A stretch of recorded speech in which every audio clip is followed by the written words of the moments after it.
Or you take the mask off. I'll go grab Coach once. Yeah. Yep.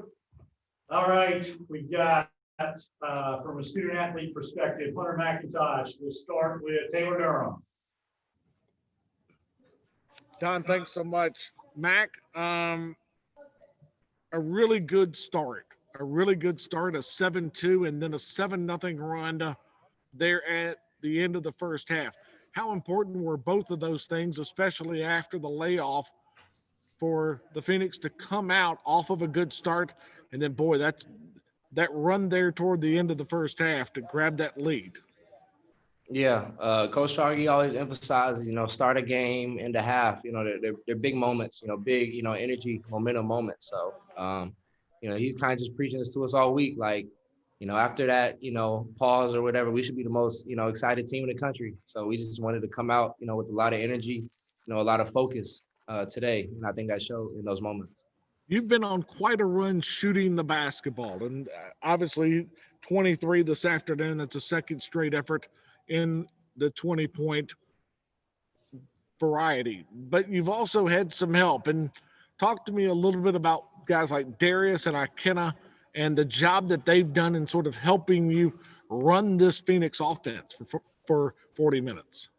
Yeah, definitely, a big difference, from last year to this year. We have more ball handlers. When they come in, I was excited, Ike and Darius, both great defenders. A lot of times, I'd have a tough defensive matchup, but now I could, maybe play the second or third option, and they could pick up the one. So, they've been great. They always have good attitudes, smiles on their face every day in practice. So it's just been a pleasure what they're doing, and they're bringing a lot to the table. Perfect. Mac, thank you, man. No problem. Adam Smith with the Burlington Times News. Hey, Hunter. Just what has it been like to be able to get here to play a game? And then you talked about Coach Schrage saying you all should be excited. Like what were the feelings of getting here and playing a game?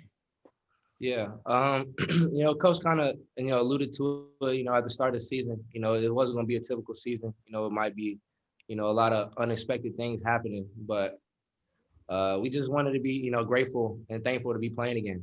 And we just wanted to take advantage of that opportunity. So, Coach wrote on the board today, 18 days since we last played. So, it's been a, unexpected layoff, but whenever we come to the court, we want to bring, a sense of urgency and energy to the table. Has it seemed like a long time? Like what is it felt like to kind of have it taken away in some ways? Yeah, it was definitely different, different people had different schedules when they could, get out of quarantine and stuff like that. So, everybody was kind of on different timetables, but right. At the end of the day, when the lights come on, I feel like everybody did their job today and showed up. Have you, I know you're not one to brag on yourself, but have you in any way had the conversation with yourself that you're going to try to make this your team? I know you've only played 3 games, but is that a thought that's rattling around in your head that even though you're a sophomore, that you could lead this group? I wouldn't say, I've been thinking about that, but, coming into the season, Coach Schrage just always told me, from last year, a solid season, just this year to, be confident, not comfortable. So, obviously we lost Chef, this past season. So we knew that was a big hole in our team, but, each and every day, I just try to play to the best of my abilities, lead to the best of my abilities. And, however that, shakes out, I just try to do my job every day. Can I keep going or are we going to Max? I mean, I don't want to hog it. Go one more, Adam. What did you like about today? Like Taylor mentioned it, you had the run into halftime and there were a lot of turnovers. What did you like about the way that you found the way to win? And the game you guys played against them last year was maybe one of your worst games of the season. I mean, I guess it probably was nice to be able to sort of get back and get a little bit of revenge or something like that. Yeah. This is, this game, in the High Point game, Coach told us from the jump, these are games he wanted to schedule. These are games that, we felt last year, Obviously we didn't play to the best of our abilities, and he sees these as games to just show our growth, and I think we've been doing that, in those 2 games. But just going to this season and what we're looking forward to is just exciting, to be able to just keep playing. So I'm just going to take everything one day at a time and just keep pushing. Thank you, man. No problem. Eddie, we'll go to Eddie Hughes with Spectrum. Hunter, for you guys getting a win after such a long layoff, what does that do for you moving forward with UNCG coming in on Saturday? I think it just creates positive momentum. I think every time, we step out to play, we hold ourselves to high standards. So I think this was just another step in the right direction, for us. Obviously we'll be able to look at the film and, learn from our mistakes, but I think we took a step forward today. When you say you took a step forward, in what areas? I mean, I know you talked about a lot of things, but in general, just after the game, what do you think are some of the areas that y'all took the biggest step forward today?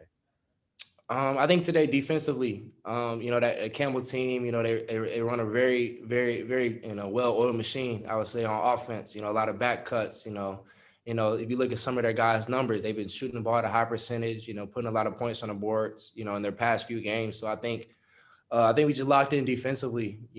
A big back cut team. I don't remember if they got any easy points off that. So I think defensively, as a unit, we're coming together. Is that something Coach has really been preaching and harping on you guys about defensively? For sure. I think that's, Coach does every day. If you want to be an elite team, it's going to start on the defensive end. So I just think that, that's going to be our foundation. That's going to have to be our calling card, if we're going to win a lot of games. Thank you. Max. Hey, Hunter. So 13 turnovers in the first 13 minutes of today's game. Can that be attributed to just shaking off the rust? And what changed after those first 13 minutes to clean it up for y'all a little bit? Yeah. I probably have to go back to, to see each of one of those, but you probably could attribute to that, haven't played in a while. But I think, we had to, shake it off, have a next play mentality, and just be better, from there on. But I think, with those 13 turnovers in the first 13 minutes, it was our defense that allowed the game to be close. When you turn the ball over like that, usually that leads to, the opposing team, capitalizing off that. But, our defense was able to keep it close. That's great. And then in the second half, obviously JB went down with that injury. Elon was up 1 at the time. What do you feel like it shows from your team to respond and quickly take a 10-point lead after that scary injury? Yeah. We all love JB. He's probably, one of the best teammates personally I've ever had. He comes every day, always has a smile on his face. Just a great attitude, very grateful, if you kind of just know his story and where he's coming from. But, we just really wanted to do it for him. He went down and, we always say, we got to pick our brother up, so we had to do that as a unit today. And I think that just, inspired us to, go get a win and finish the game. Thanks, Hunter.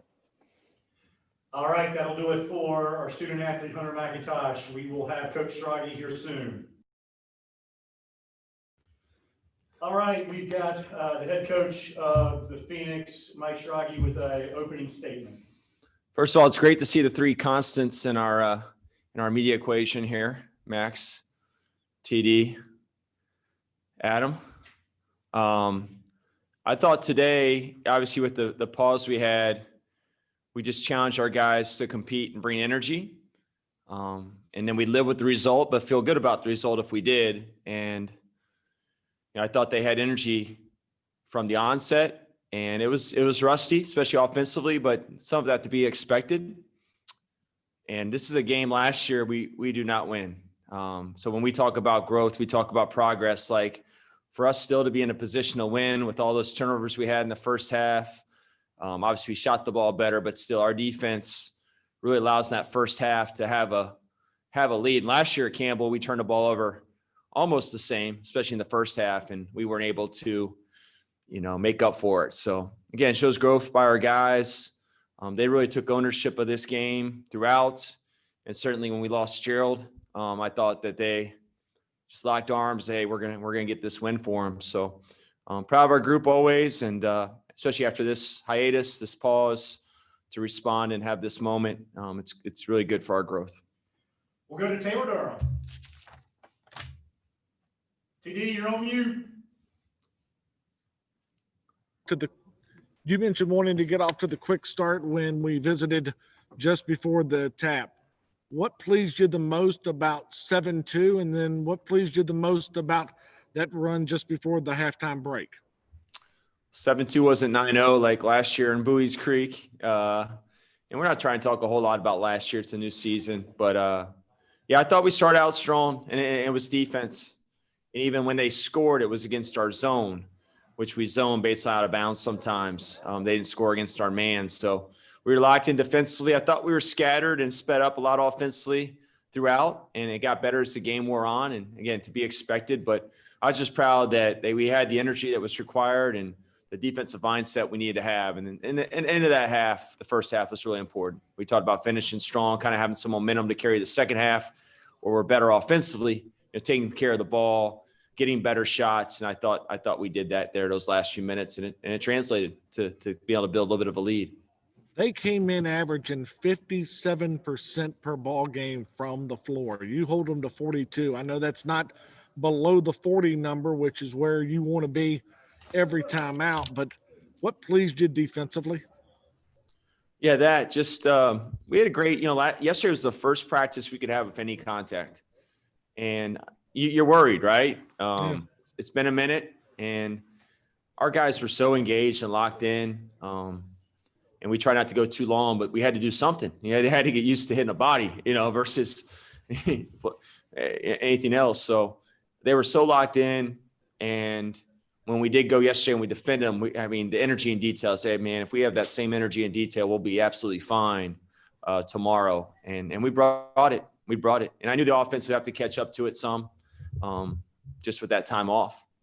But, just really, really proud of our response to every team's going to go through this. We can't ever have an excuse. Too many teams in the country are going to go through these gaps and pauses, and hopefully it will stop at some point. And we'll control what we can control, like every team's trying to do. But I'm just really proud of our guys' response after it and throughout. Phoenix wind up winning the battle on the glass, 13 second chance points. And boy, you turn around and look down the sheet. Chris Wooten and Hunter Woods play a key role, 10 rebounds between them. Hunter was 7 and 5 out of 10 shooting the three. Good to see Chris knock down a couple of early ones. Yeah, and Chris hit some huge ones. We created that separation. We called his number twice, and he knocked him down. To his credit, created the separation in the game that kind of stayed that way. But now Chris has been great here, especially recently, taking care of the ball like we know him to do, being ready to shoot the ball, becoming a really reliable, grimy defender. And then Hunter Woods, really proud of Hunter. All these guys had this gap being out, and he had a little bit more of one, to be honest. And for him to come and be able to play those kind of minutes and contribute like he did. And he always plays with a reckless abandon, whether it be good or bad. But I'll, like you guys heard me say all the time last year, I'll roll with it, every day of the week. I'd rather have errors of commission than of omission. And that defines him for sure. As always, Coach, thank you. Yep. Thank you. Adam. That is head coach. Hey, Coach. Hey, Adam. Sorry we didn't catch up. That's all right. As long as we're still friends. You're right behind Max. Right behind Max on the ladder. That's a good-looking guy to be behind. I've never heard you say commission and omission before. That's a new one. That's a Coach K term. That's your favorite coach in the triangle. What have y'all been able to do? Like how much have you been able to get together? How did you all get here just to be able to play a game today? Like what have you been able to do, and what does it look like these, whatever they are, 18 days? What does this look like?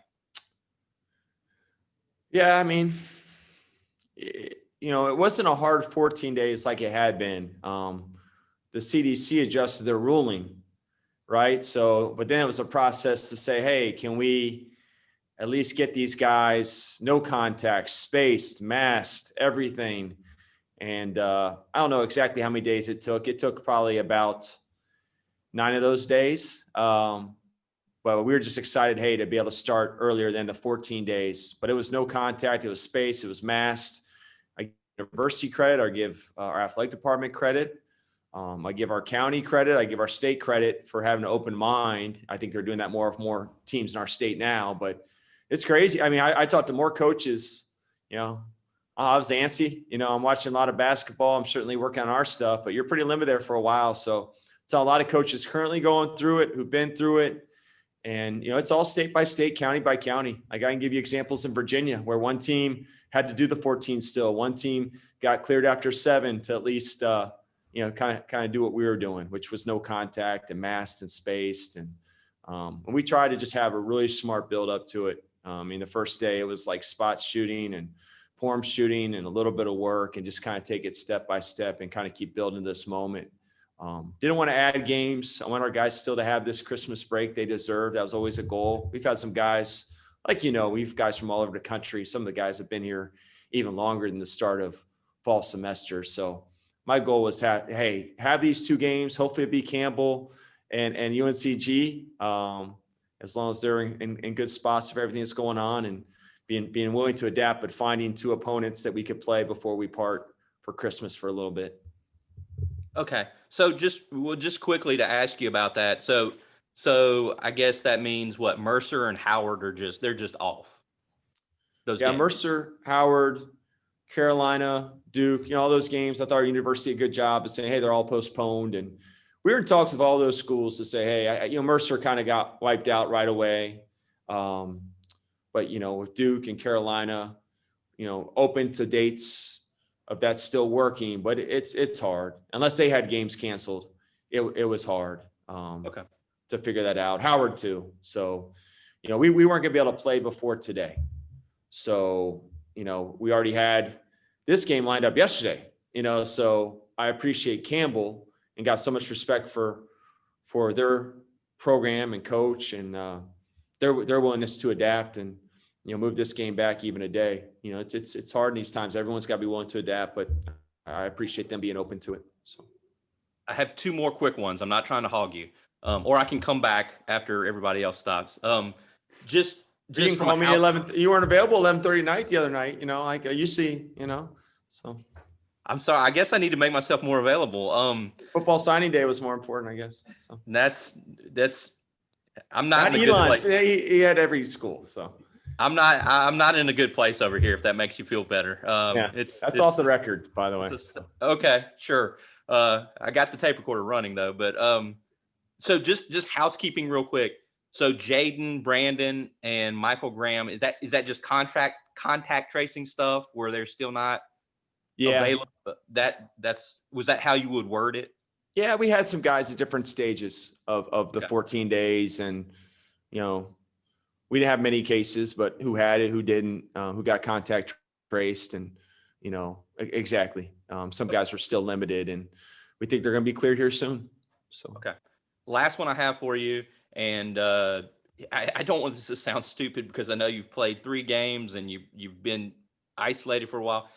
With Hunter McIntosh, just the start that he's had to the year, the way he played last year, particularly the end of the year.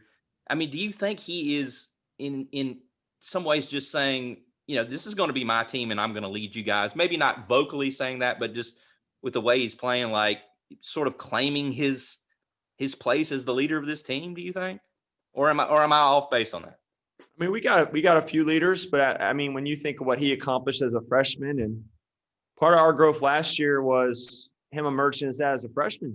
To be honest. You always made such a big point. Jeff's not the most loquacious guy in the world, right? So he was our best player for sure, but he was, he may have been leading by example. He wasn't leading with his voice a whole lot. I love him. So Mac was doing that more last year even than you realize. And that was part of his growth. I grabbed him quickly after the game because, I hugged him up at the end of the Campbell last year. That was one of his tougher moments, our tougher moments last season. And I said, hey, what a difference a year makes. But he's going to keep getting better. He loves the process. He works. He's such an amazing student, young man. There's a correlation, like taking care of business off the court and on the court. He does that at such a high level. And And if you do, you're going to continue to see steps being made, and you see that with him. Excellent. You'll see some of that in print. Thank you. Yep. Max. Ganga. Coach, what's happening? So a couple changes to the starting lineup today. I was curious if you could share some insight into what went into that. Was that COVID related and just trying to get people, or did you see something in the lineups today? Yeah, so some of it was, not to read into it, but when we got guys back and how many days they had, like with us at these different stages. Mhm. And I did kind of want to roll with our veteran guys. They were available to us pretty much every day when we got cleared, which is important. That's where it hurts so much, with JB getting hurt, because this is going to be hard on every team. I hear teams that don't practice and then play the next day. Like I don't know. It's not real healthy, but to answer your question, I kind of want to roll with the older guys too, who are part of this season last year, part of this game. Kind of start with those guys, and they've been really good. They've been good leading and being the example. And obviously I knew that Hunter Woods and Gerald, and you could see I subbed those four in really quickly. I just wanted everyone to get their legs under them, get their win back. Since we certainly weren't able to do that a whole lot in the last, 14, 16 days. And then with you mentioned JB, can you share any insight into that injury? And then what did you think of the team's response after they were up 1 when he went out, and then quickly grew that lead to kind of shut Campbell out? I think it shows how much we love JB and they care for him, and they had ownership this entire game, but especially then, they rose up in that moment. JB was playing really well. JB had just made such a winning play for us, where he saved the ball to Chuck, right? Where a lot of guys will accept, hey, that ball's going out of bounds, or Campbell's grabbing it. He didn't accept it, and he got it. He gave it to Chuck and tipped it to Chuck, and Chuck had a big basket there. And I think down the stretch it became contagious, wanting to win for JB, wanting to make those kind of plays, and I don't know officially, but it's probably pretty severe. So we all got to just be thinking about him and being there for him. And this one was very much bittersweet, but just really proud of the guy's response and supporting him and wanting to win it for him. Thanks, Coach. All right, thanks, guys. I'll get you this